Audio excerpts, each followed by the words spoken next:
এই সরকারকে অস্থির করার জন্য নানান ধরনের তৎপরতা চালানো হচ্ছে। এই বিপ্লবের যারা চক্রান্তকারী, এই বিপ্লবকে যারা নস্যাৎ করতে চায়, তারা বারবার ঘুরে ফিরে আসবে।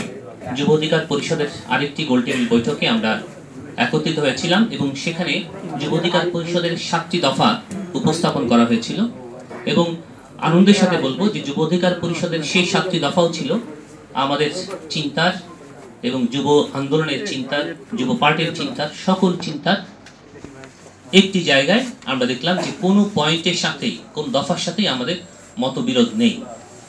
আমি যখন এই হলরুমে প্রবেশ করেছিলাম, একজন আলোচকের খুব চমৎকার আলোচনা শুনছিলাম যে আমরা যুব সংগঠনগুলো যারা করি, যুব রাজনীতি যারা করি, তাদের দেশকে নিয়ে যে চিন্তার জায়গাটি, যে স্বপ্নের জায়গাটি, সেটি প্রায় কাছাকাছি। আমি বলবো যে প্রায় এই বিপ্লবের পরে, এই জুলাইয়ের বিপ্লবের পরে আমার কাছে মনে হচ্ছে যে এটি প্রায় 100 ভাগেরই মিল আমরা খুঁজে পাচ্ছি।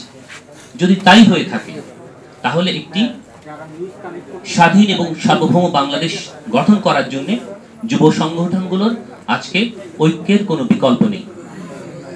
আমরা দেখেছি যে এই জুলাই বিপ্লবের পরে এই সরকারকে অস্থির করার জন্য নানান ধরনের তৎপরতা চালানো হচ্ছে।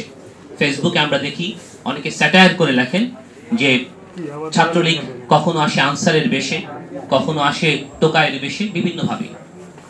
এটি হাসির খোরাক হতে পারে, কিন্তু এটি আমাদেরকে ভুলে গেলে চলবে না যে এরকম নানান ধরনের বেশ ধরে, নানান ধরনের সংসেজে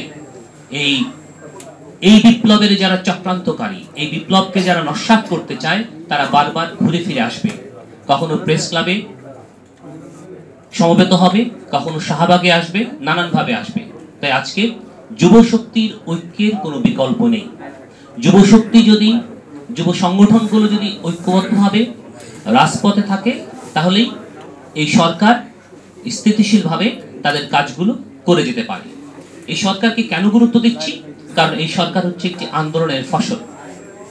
আমরা জানি না তারা কতটুকু সফল হবে এবং তাদের এই সফলতার প্রত্যাশা আমরা করতে পারি, কিন্তু যেহেতু আমরা এই সরকারের অংশীদার নই, তাই কোন নিশ্চয়তা আমরা দিতে পারছি না। কিন্তু তারপর আমরা মনে করি এক স্বৈরাচার থেকে, 16 বছর থেকে, মাফিয়া গোষ্ঠী থেকে আমরা যে মুক্তি পেয়েছি, সেখান থেকে তাদেরকে আমরা কিছু সময় দিতে চাই।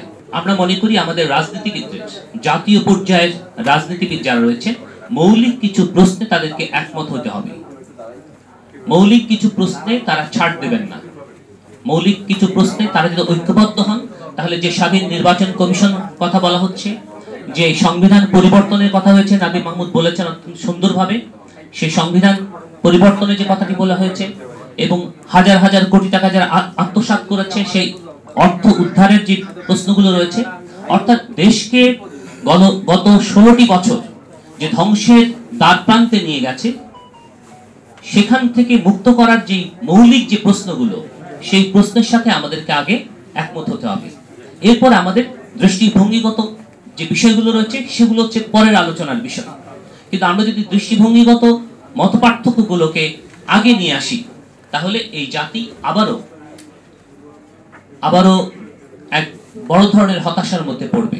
তাই আসুন, আজকে যে ঐক্যের সুবাতাস আমরা দেখছি, আজকের এই গোলটেবিল বৈঠকে যে ঐক্যের আমি বলবো বসন্ত শুরু হয়েছে, সেই বসন্তকে আমরা ধারণ করি।